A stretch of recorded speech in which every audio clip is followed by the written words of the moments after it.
Olá, turma do supletivo. Vamos iniciar agora a nossa aula 2 de Química. Vocês já receberam o calendário lá no grupo e vocês já sabem as datas, certo? Do nosso curso de Química no mês de agosto. Na nossa aula 2, nós vamos estudar os estados físicos da matéria, o sólido, o líquido e o gasoso. O sólido, ele tem forma e volume constante, partículas bem próximas umas das outras. O líquido tem volume constante e forma variável, partículas mais afastadas umas das outras. E o gasoso tem forma e volume variável, as partículas ficam bem afastadas umas das outras. O que isso significa? As partículas, elas se movimentam. Quanto mais quente, mais rápido elas se movimentam. Quanto mais frio, mais devagar elas se movimentam. Certo? Quando você esfria a água, por exemplo, as partículas vão se mover mais devagar. A partir do momento que elas começam a se mover mais devagar, elas começam a ficar mais próximas umas das outras. A partir daí, elas estão no estado sólido. A partir do momento que você esquenta, elas vão começar a se movimentar e se afastar uma das outras. Aí ela vai estar no estado líquido. E se você esquentar mais ainda, ela vai se movimentar mais ainda e vão ficar bem distante uma das outras. E é aí que você vai estar no estado gasoso. É isso que acontece em relação às partículas, certo? Na química, existe uma palavra uma frase, aliás, que vocês já devem ter ouvido falar, chamada zero absoluto. O que é o zero absoluto? O zero absoluto é o frio intenso, é a temperatura mais baixa que pode existir. Imaginem que você vai esfriar um líquido, a água, por exemplo. A partir do momento que você esfria, as partículas vão ficando mais devagar. Não foi isso que eu acabei de falar? Então o que acontece? Imagine que você esfrie muito, muito, muito, muito, ao ponto das partículas pararem de se mover. É aí que você chega no zero absoluto. Eu não sei o valor exato, certo? Mas é 274 graus mais ou menos negativo, certo? Por que eu não sei exatamente? Porque vai variar, certo? De livro para livro. Mas o zero absoluto, ele é uma temperatura impossível, pelo menos até agora, de se conseguir na natureza. Já foi feito em laboratório, certo? Mas é isso que acontece. É importante que vocês saibam a diferença do movimento das partículas no sólido, no líquido e no gasoso. A questão da forma e volume é a seguinte: o gasoso, ele tem forma e volume variável. Por exemplo, se eu colocar um gás dentro de um balão, o balão vai ficar do tamanho que eu quero, não é isso? Então, a forma e o volume dele é variável. Se eu tenho um líquido, o volume dele é constante, mas a forma é variável. Eu posso colocar num cubo, posso colocar num copo, certo? Já o sólido não. A forma e o volume dele é constante, a não ser que eu quebre o pedaço de gelo lá para colocar onde eu quiser, certo? Agora nós vamos ver as mudanças de estado físico. Quando é que muda do sólido para o líquido e do líquido para o gasoso, certo? São fatores determinantes para a mudança de estado físico a pressão e a temperatura. São duas coisas que vão determinar a mudança do estado físico. Ou a pressão, ou a temperatura, ou os dois, né? Fusão. Passagem de sólido para líquido, com aumento de temperatura ou diminuição de pressão. Então você tem um cubo de gelo. E esse cubo de gelo vai virar água. Se você aumentar a temperatura, se ficar mais quente, o gelo vira água. Ou diminuir a pressão. Aí o gelo vira água, certo? Ocorre a uma determinada temperatura, ponto de fusão, que permanece contrastante durante o processo. Com o aumento da pressão, o ponto de fusão fica mais alto.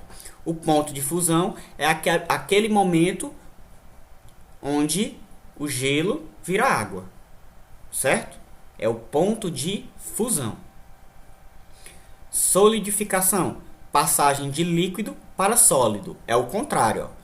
Você tem uma água e essa água vai virar gelo. Como? com o aumento de pressão ou diminuição da temperatura. Se eu tenho uma água e diminuir a temperatura, ela vai virar gelo. Ou se eu aumentar a pressão. Ocorre a uma determinada temperatura, que é o ponto de solidificação, que permanece constante. O ponto de solidificação é o ponto exato onde a água vira gelo.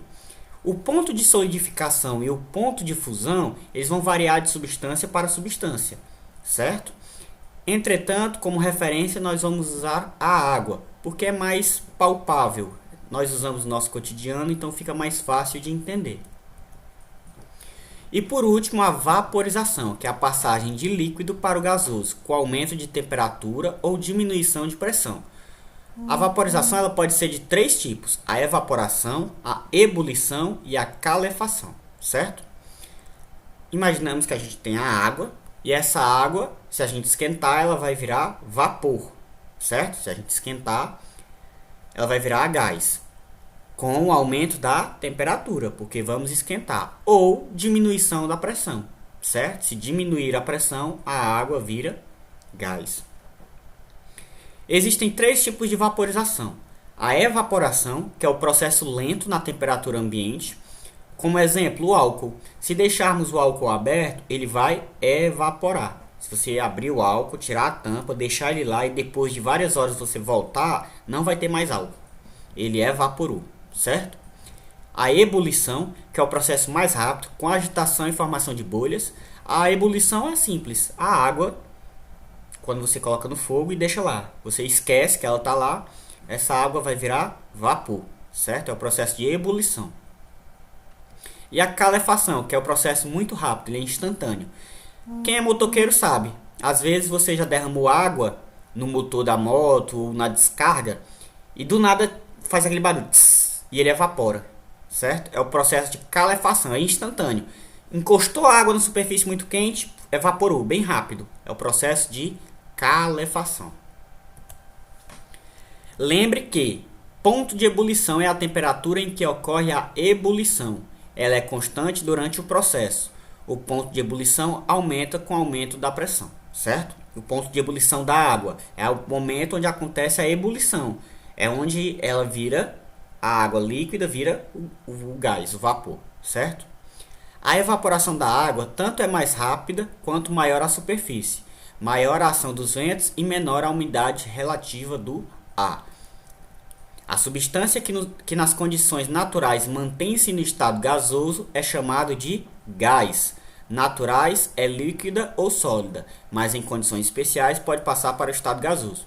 A substância que nas condições naturais mantém-se no estado gasoso é chamada de gás. O gás de cozinha. Ele está ali na sua cozinha naturalmente, na temperatura ambiente, e é um gás. Se você deixar escapar, acaba o seu gás, certo? A água, por exemplo, em condições naturais, ela é líquida ou sólida. Mas em condições especiais, ou seja, se eu quiser, ela pode virar gás, certo? O ponto de ebulição da água, nas condições normais de pressão ao nível do mar, é de 100 graus. É onde a água vira gás. É o ponto de ebulição, certo? Chegou nos 100 graus, pronto, a água vira gás. Exercícios. Vou resolver aqui com vocês 3 questões. As 3 primeiras da nossa apostila. Mas é fundamental que vocês resolvam as outras questões. Se tiver dúvida, perguntem no grupo, tirem as dúvidas entre os colegas ou comigo. Falem no grupo na hora de resolver as outras questões. Mas é importantíssimo que vocês resolvam todas. Ah, professor, mas está muito difícil, não sei. Veja o vídeo de novo, pergunte no grupo, tire suas dúvidas, mas não deixe de responder todas as questões da apostila, certo? A primeira questão, lá na apostila, vai estar aqui: estado físico, sólido, líquido e gasoso, a forma e o volume. A forma da água no estado sólido, ela é constante ou variável? Ela é constante, né? O gelo ali fica constante, aquele tamanho ali acabou-se. O volume, constante, né? Eu não posso alterar, eu tenho um cubo de gelo, eu não posso alterar ele para colocar em outro canto. O formato daquele é aquele até ele derreter, até ele virar água, certo? O líquido, a forma é variável. Eu posso colocar num copo, posso colocar aonde eu quiser. Mas o volume é constante, certo? Eu só posso colocar num copo a quantidade de água que cabe nele, acabou. É diferente de um balão, onde se eu colocar mais ar, ele vai lá e estica, certo? E o gasoso, a forma é variável e o volume também é variável. Aqui a gente viu lá no comecinho da nossa aula de hoje. Qual é o fator determinante dos 3 estados físicos da matéria? O fator é as duas coisas que vão influenciar na mudança do estado físico, do sólido para o líquido e do líquido para o gasoso. Quais são? Nós já vimos aqui também. Grau de proximidade ou de afastamento das partículas, pressão e a temperatura. Quanto mais frio, mais devagar as partículas se movimentam e mais próxima as partículas estão umas das outras. O estado sólido.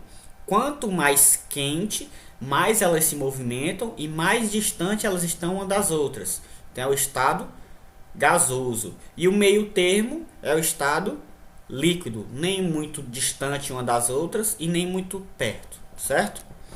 O que vai influenciar isso é a pressão e a temperatura, certo, gente? Não pode esquecer disso, é muito importante.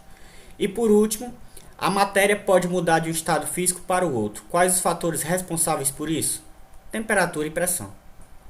Ela pode mudar do estado do sólido para o líquido e do líquido para o gasoso, mas somente dependendo da temperatura e da pressão, certo? A água, quanto mais quente, mais fácil, mais próximo ela vai estar de mudar o estado físico dela, certo? E por hoje é só, gente. Nós temos nossas 3 questõezinhas resolvidas aí. Agora, muito importante, que vocês resolvam o restante dos exercícios da apostila. Qualquer dúvida, perguntem no grupo ou assistam a aula novamente, que provavelmente a resposta das perguntas está na nossa aula, certo? Muito obrigado.